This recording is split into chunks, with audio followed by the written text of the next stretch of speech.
उठा उठा श्री साईनाथ गुरु चरण कमल दावा, आधि व्याधि भवतापवारुणी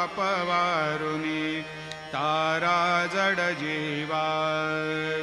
गेली तुम्हा सोडुनिया भवा तमरजनी विलया, परिहे अज्ञानासे तुमची भूलवियोग माया। शक्ती न आम्हा यत्किंचित हे तिजला साराया, तुम्हीच ते सारुनि दावा मुख जनताराया। भो साईनाथ महाराज भवतिमिरनाश करवे, अज्ञानी